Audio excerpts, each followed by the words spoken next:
Hello and welcome to this segment on thought acceptance. Now, before I dive too deep into what thought acceptance is, I just want to take a quick minute and go through a thought exercise. Now, what I want you to do is pause the video for 1 minute, and in that 1 minute, I want you to try to have no thoughts. If you have a thought, I want you to count it on your fingers, mark it down, somehow take note of the amount of thoughts that you have in that 1 minute, and see how many thoughts result at the end of 1 minute of the exercise, okay? So take 1 minute, try to have no thoughts, and go.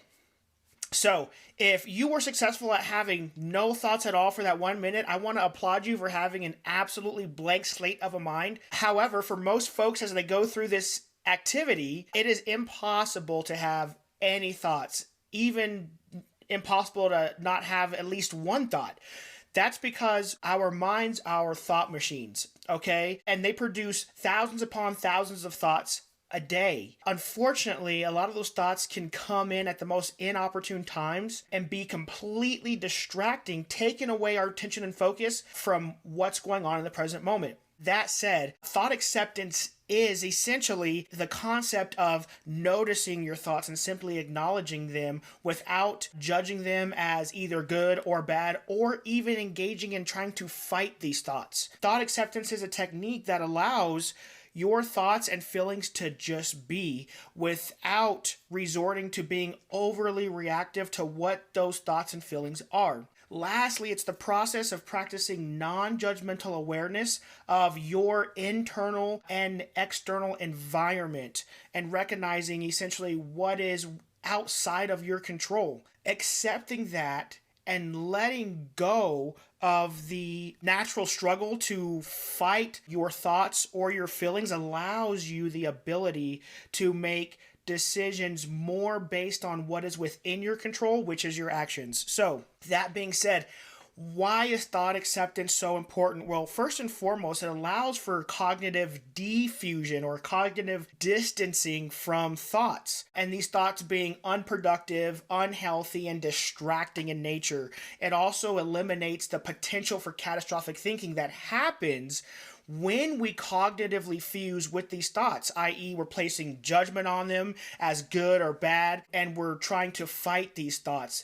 This activity associated with these thoughts increases these sensations, much like engaging in performance does, right? And so now we're trying to perform in two separate areas, which is darn near impossible, and it significantly negatively impacts our ability to remain in our optimal zone of functioning. And so what mindfulness thought acceptance does is that it helps you learn how to create that distance from those thoughts and acknowledge them without the impact of exponentially inducing distress.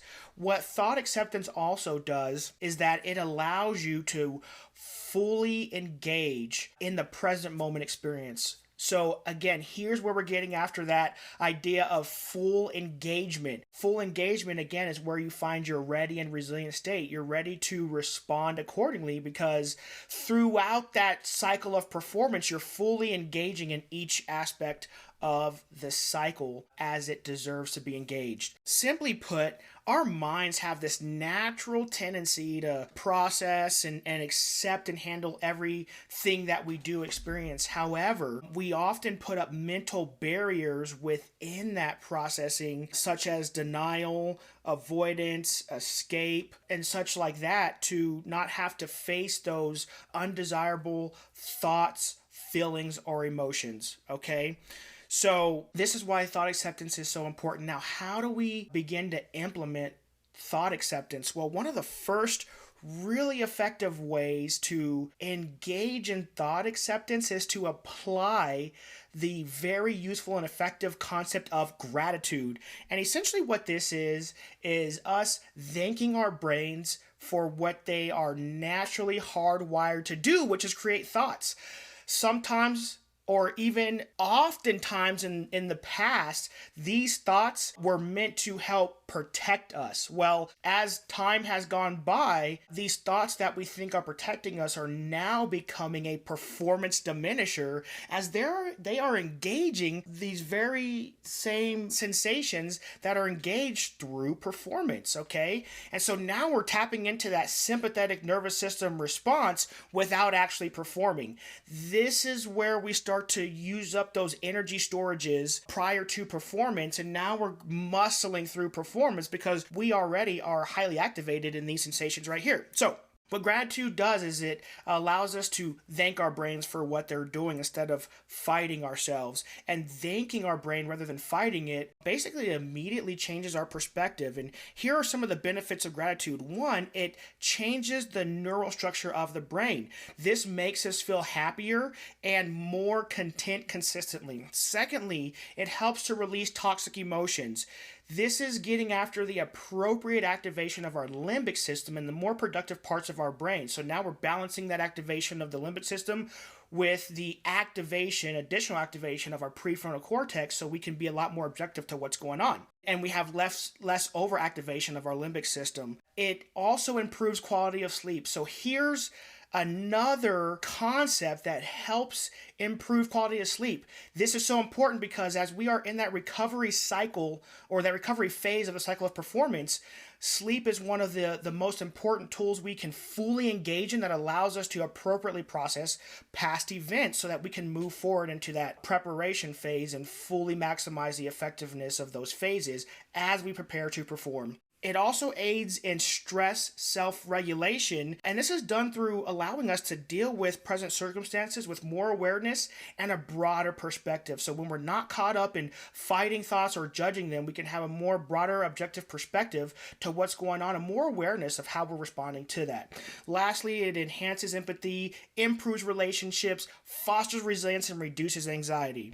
Lastly, what thought acceptance does, or how we can implement thought acceptance, is through a meditative practice called Leaves on a Stream. And in this practice, you're sitting with yourself in a meditative state, and when a thought pops up, you're essentially imagining placing that thought on a leaf on top of a gentle stream and watching it disappear. Now, what I have tied to this segment here is an associated resource link that walks you through that activity. The video is about 9 to 10 minutes, and again, it helps you to get into that meditative state so that you can successfully place the thought on a leaf on the stream and watch it disappear. So this is what thought acceptance is. Check out that associated resource link and think about where you can implement this concept into your life daily. Okay, let's dig in.